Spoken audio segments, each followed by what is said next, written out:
Welcome to our home buyers seminar. This is presented by the R&R team, which is Jackie and Mark Robertson. And we are so thankful and grateful that you are here to learn more about the home buying process. So where we're going to start today is just give you a brief overview of the meeting topics and the buyer basics. So we're going to talk about how to choose the right agent. We're going to talk about the pre-approval process. We're going to talk about your home search and how you partner with your agent, the offer process, understanding the contract, inspection and due diligence, appraisal and financing, and closing, and then your next steps. So let's begin. How to choose the right agent.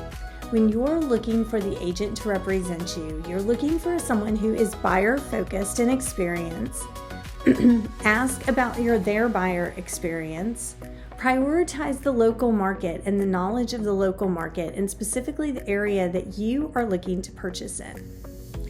Also, communication and availability matter. So if it's something where they're going to communicate with you and also be available in the times that you're able to look for homes. And also choose someone that's going to be an advocate and a consultant and a referral partner for you, not just a salesperson as you go through the process. Your buyer's agent should make the process clearer, not more stressful for you as you are buying a home.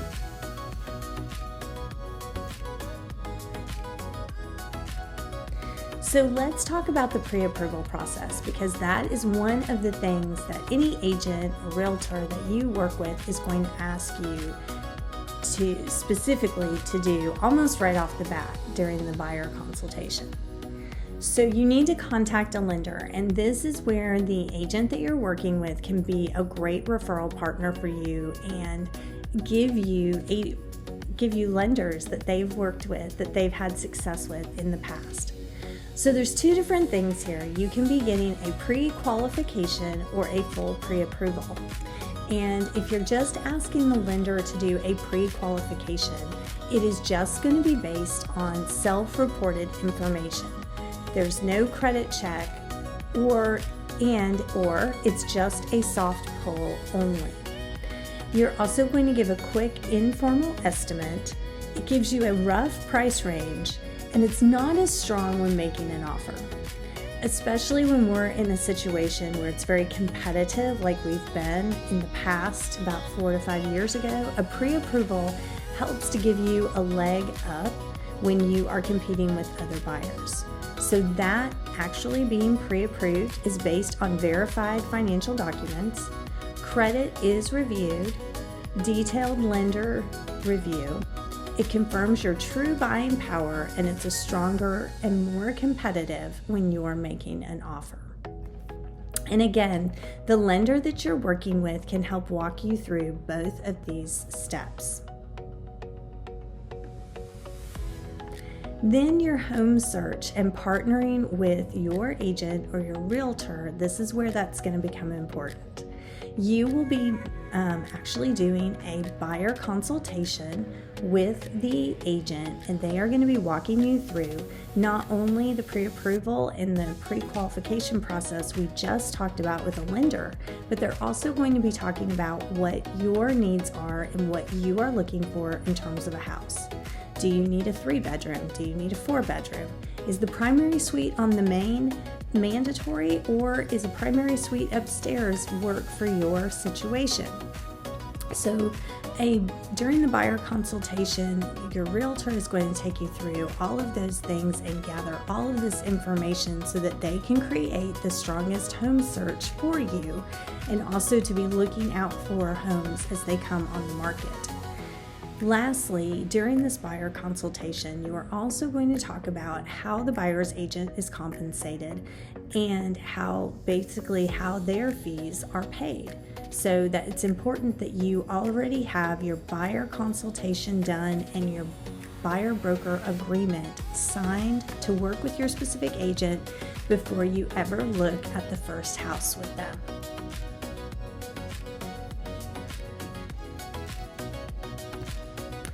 So now you've been looking at homes, you have found the perfect house, you are ready to make an offer with your agent, and this is the offer process. You're going to determine your offer price. You're going to be looking at comps that are in the area. You're going to be looking at the condition of the house that you are looking to make an offer on, and you are going to determine the price. You're also going to talk about terms and conditions. So this is where you're going to talk about how much of a due diligence period do you want for inspections.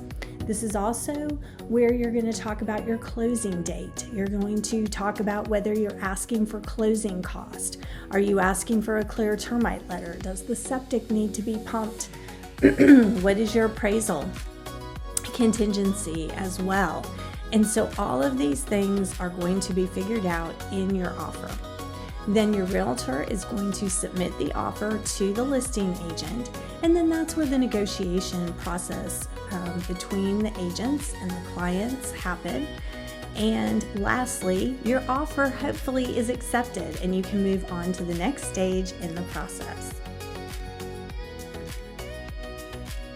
So this is where we're talking about understanding the contract. The contract is not just paperwork, it is the roadmap that protects you as a buyer. The inspections and the due diligence period.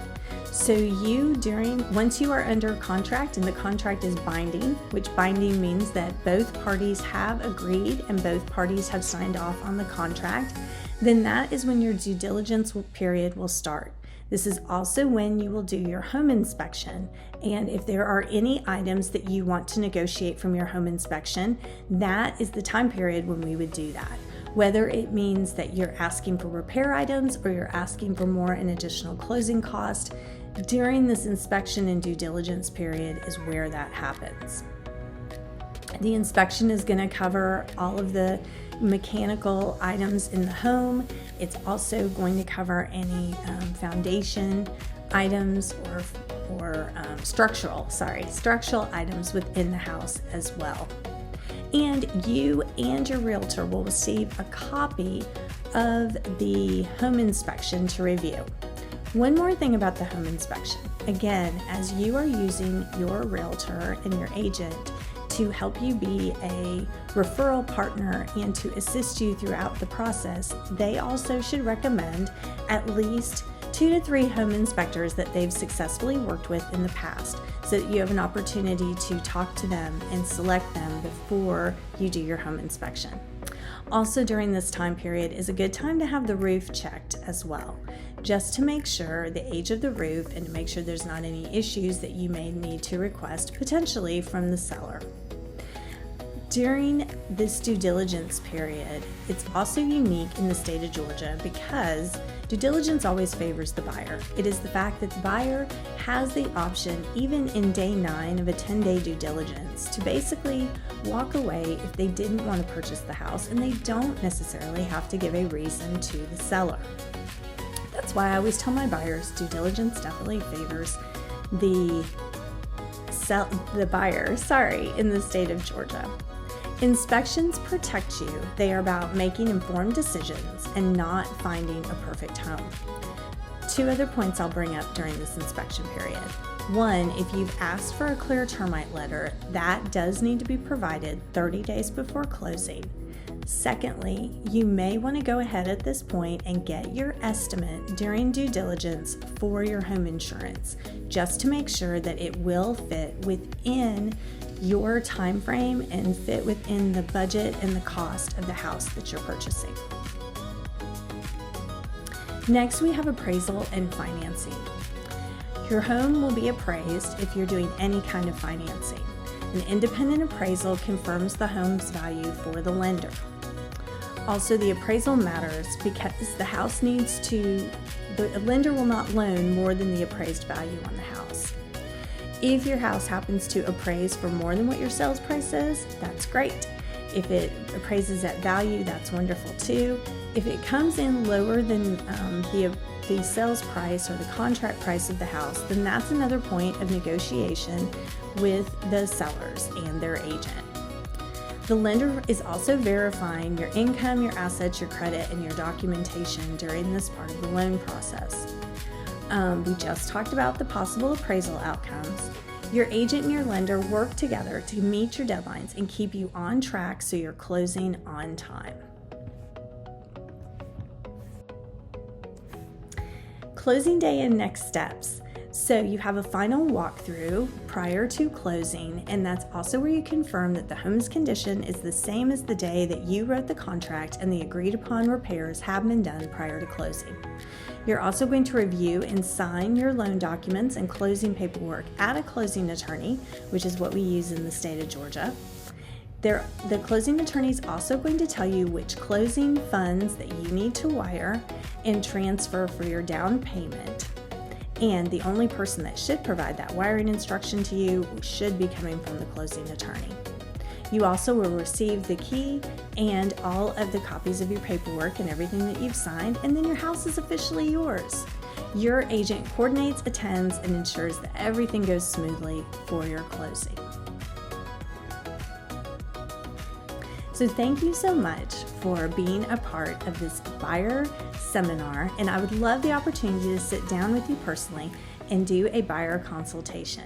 So if you would like to do that, please feel free to text me, send me an email, or shoot me a DM, and I'd love the opportunity to talk with you about the home buying process.